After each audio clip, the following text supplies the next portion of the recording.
আসসালামু আলাইকুম। কতগুলো ওয়ার্ড মিলে তৈরি হয় সেন্টেন্স। ওয়ার্ডগুলো এলোমেলো করে বসালে সেন্টেন্স শুদ্ধ হয় না। নির্দিষ্ট নিয়ম অনুযায়ী ওয়ার্ডগুলো বসালে সেন্টেন্স শুদ্ধ হয়। আমরা আজকে সেন্টেন্সের প্রধান 3টি উপাদান সম্পর্কে জানব। সেন্টেন্সের উপাদান 3টি: সাবজেক্ট বা কর্তা, ভার্ব বা ক্রিয়া, অবজেক্ট বা কর্ম। যে কাজ করে তাই সাবজেক্ট বা কর্তা। যেমন উই রিড, আই ইট, এখানে উই হচ্ছে সাবজেক্ট, তেমনি আই ইট, আই হচ্ছে সাবজেক্ট। কর্তা যে কাজটি করে তা ভার্ব বা ক্রিয়া।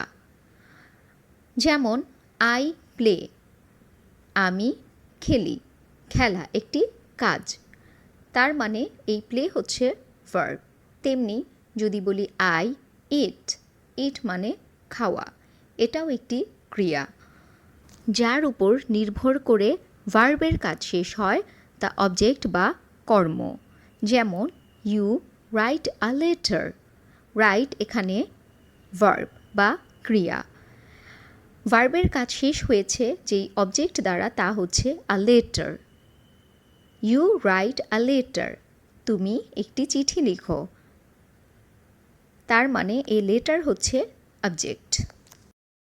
সেন্টেন্স গঠনের নিয়ম হচ্ছে প্রথমে সাবজেক্ট থাকবে, তারপরে থাকবে ভার্ব এবং সবার শেষে থাকবে অবজেক্ট। যেমন উই ইট রাইস, উই কর্তা, ইট একটি কাজ বা ক্রিয়া এবং অবজেক্ট হচ্ছে রাইস। আমরা ভাত খাই, we eat rice, we subject, it verb এবং রাইস হচ্ছে অবজেক্ট। তেমনি I play football, I subject, play verb এবং ফুটবল হচ্ছে অবজেক্ট।